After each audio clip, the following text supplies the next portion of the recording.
step is to rewrite this trinomial by using those parentheses and blanks for completing the square.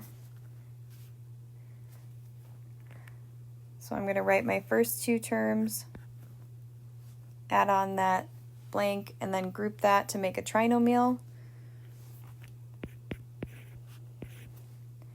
I'm going to add on my 60, and then whatever I'm adding inside those parentheses, we want to go ahead and subtract off in order to keep the expression the same.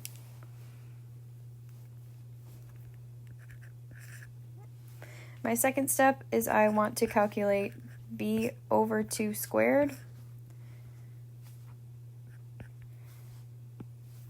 Remember, my b value is going to be the second term of my trinomial. Right, so b in this example is going to be 16. So I've got 16 divided by 2 squared.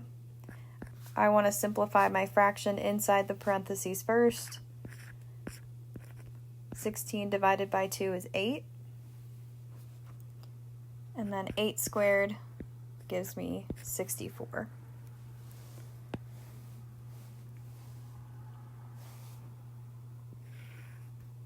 Once I find b over 2 squared, I'm going to go ahead and use that value and plug it into the blanks that I created in that first step.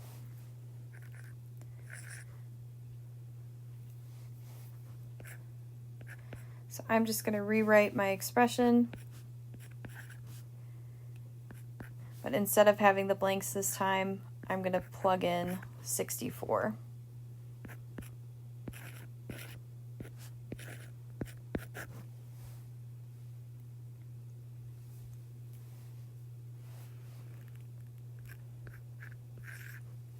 By calculating b over 2 squared, right, and plugging it into those blanks, that is the reason why I can factor this as a perfect square trinomial.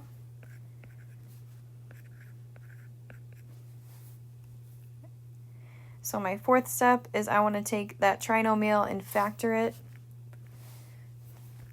And that means that I'm going to take the square root of the first and third term.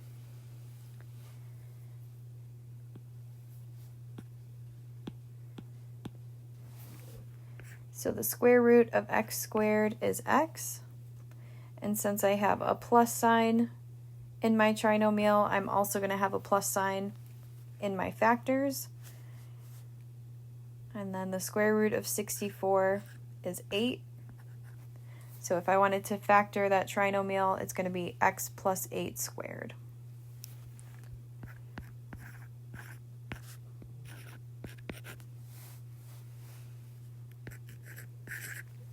And then my last step is just to combine like terms on the outside. So I can combine 60 and negative 64 together. And I'm also going to go ahead and use my function notation, right, or that f of x at the beginning to write my equation in vertex form. So 60 minus 64 is negative 4.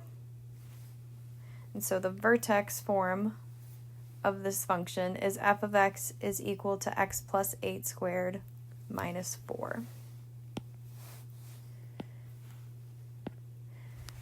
And an additional piece of information that I can find, right, is the vertex.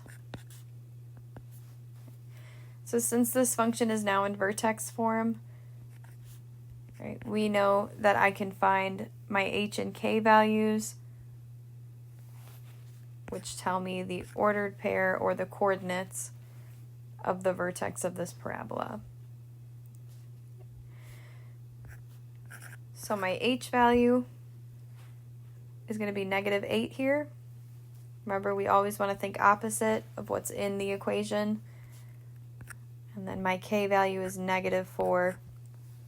So I would have a vertex for this parabola at the point negative 8, negative 4.